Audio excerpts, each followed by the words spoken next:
no be say we free or the child no wo fi ana wa no e wa no bi anom se be ya wapomude ho nsem no betumi agina brother ye de kase ni ese na de aduru so no ye hwe na online portals nseba hodo egu so myjoyonline.com adomonline.com ya kenkan ni nyina masanso na kwasi nsia ye kwado de obonkwata hodo no de aba no so wodi mu ensem asom ye kwasi kwaba adwam yoso boko na nso e nakopon shishoye kakra topon so ye kama pa se bi jamisia kakra jo wo do so kofi ampadu aye ye kofi ampadu de on the last one could be parent could be taught ya sha. Oh yes, Antony. Oh yes. Yes, I was all dressing.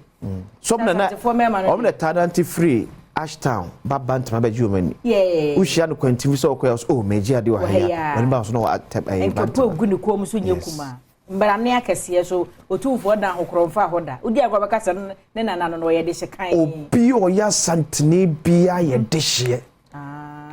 Yes. Eye dishe because asante akonya kese esi menhia no eye asante mandia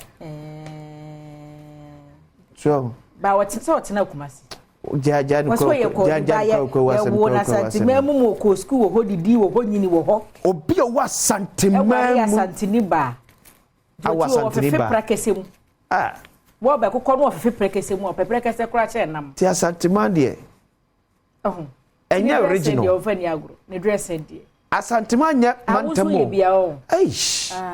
Okay. That's why your shoe is talking. In fact, camera needs to be found the shoe now company. The shoe is talking. The shoe alone. Yeah, on my moon. That's the bro sebos you toss me no. Na preocupe. Na preocupe ko sinse na megina no. That's the bo dia. Nye ni so. Me ko ha mentum agumi nsa nifa so. Kwesi ni. Yimi na mo chacha bu mu asibisasa akra. Ompom te sai. Sima ka cho se encha santima mpohima. Na naja kuma di fi yotos mi no. Yes. Obedi 30th anniversary. Yes. Ti santima mfonfo eni wo mu pa. No ye ginam. Ye be hye ye hima eni monyam. In fact, o ka ahima wo Ghana hanumu a odimu a nana ajakuma difie ya otosmienu etimu ye pa. Oh yes. 20 years e wa konya kese so. Enya de ketua. Na mama mu apoyafo. Na mo assembly man keke kwara 4 years ahead of them. Assembly level. Years. Unit committee member krasi. Oba meet ya yenchi nkosuane pa no ma no. Ati akonwa kese so mfinsia duo no. Aduo no nya de ketua. Na mummo ya da masene sumpa mo de sum ye. Na se breme sanso achia obiem. Achia obiem. Sena nanom koso nhiraw. Onkoso ntre wakwaba mu. Onkoso ma onyincha ya ahoden ewom. Ye ni so ne o de ma asanteman. No ye ma asanteman pon. Santeman pon fo se ye ni so. Ya da wase ya ensada. Da sebre o sei bonsu. Yo toso bienu. Ewisia eja eno no. Unse otufo ni obia. Sa anye sika kokwa na sika dwete. Yes. Anye gold na silver. Silver, yes. Anye diamond asemo. Anye gold na silver. Yes. And Asante Mampong, is the occupant of the silver stool. Young and I'm here, Shram. And that's about for people birthday. Kwame Totime Jr., on the head of public affairs for National Labour Commission. Okay. We what you say no mon can he. Janice started more. And you go happy birthday. And call and from Miami Shroud, no your kese. Omao, Mumasonia Dean Frontier or Tamfo. We free Wankasanso boss, executive secretary of National Labour Commission. Anyway, my phone, you know, say, you wish you happy birthday. Once again, happy birthday. Remember now, I have a celebrity with you. And if you're there, say, yeah, you who do birthday from Monday to Thursday, Diana, Uniasem. Now, you know, we see come by the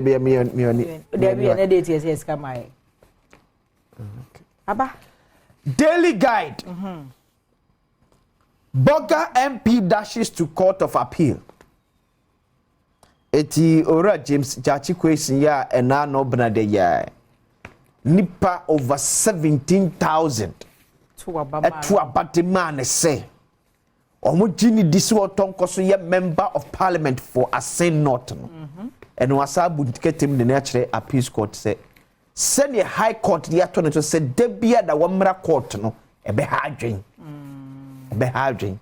ebe ha ne dwumadi oba be di semra hye bedwani ma de hye wo Asen North nti court no hwe no kan wansem eno so say na speaker so kan was my brother call graphic communication said we are daily trial no discriminatory say bi ho no mo ne de wo say ye de bia o say enkrofo bi de ho na say ye nye ne daily trial onim de ntia we daily trial ene oboso akra ko boso say JB dan kwadu ye oni de obi disikan etu gina ne so eku no ne de akra nye daily trial no ye certain sitting member of parliament nipa oku na se wachi na yebo ne kwadu bukra oje polo shirt enye trial daily trial na de ma no eti eba ne se na obi okuta dual citizenship ye twe na bo so te se de ye twe na bo so se ne ase bibi ma Ghana krada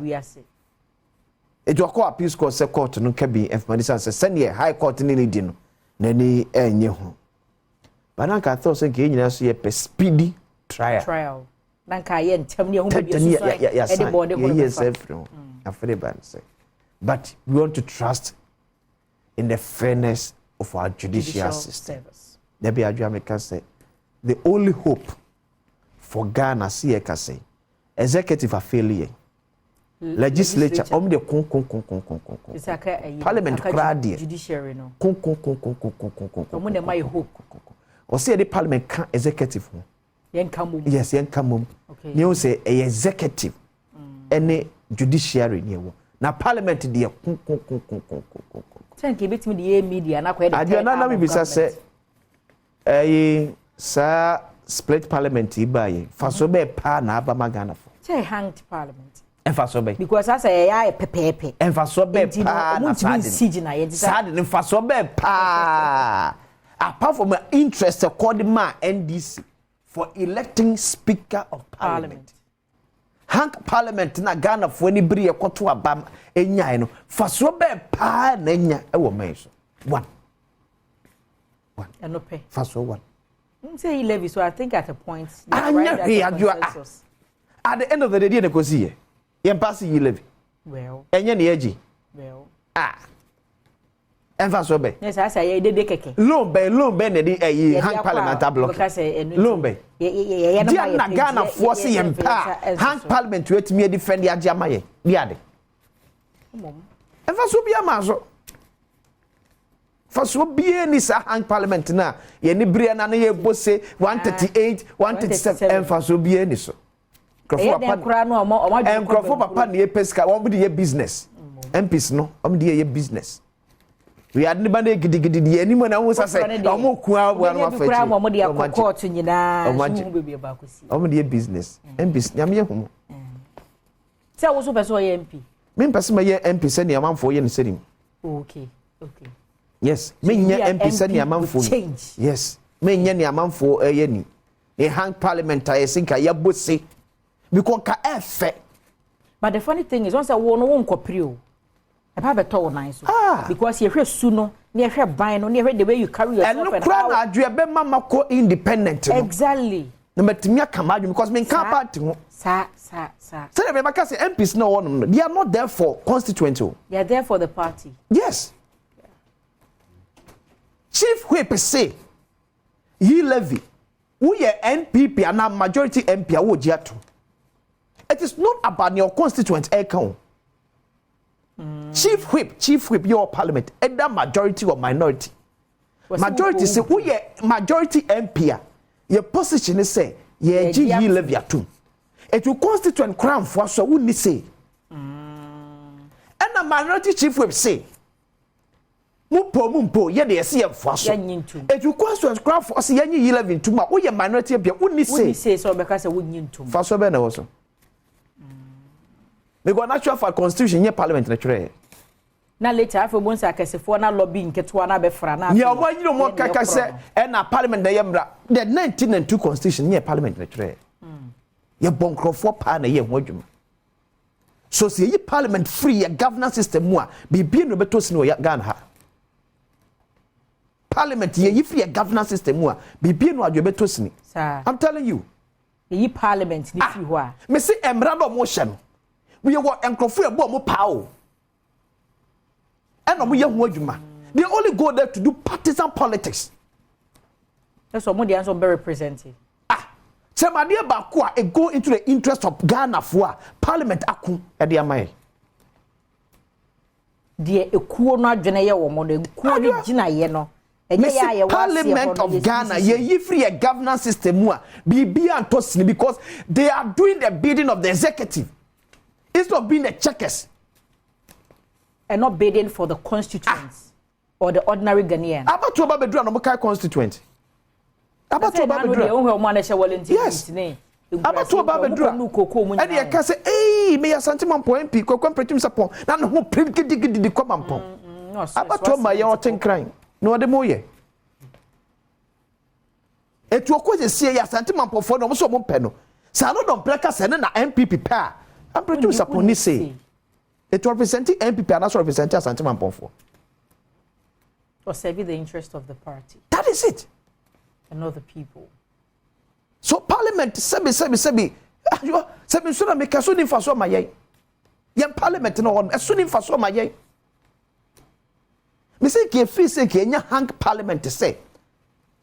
Because adeba kwa ni yesu ye ekon ye faso ye bro mo sia bebre wo ye mban.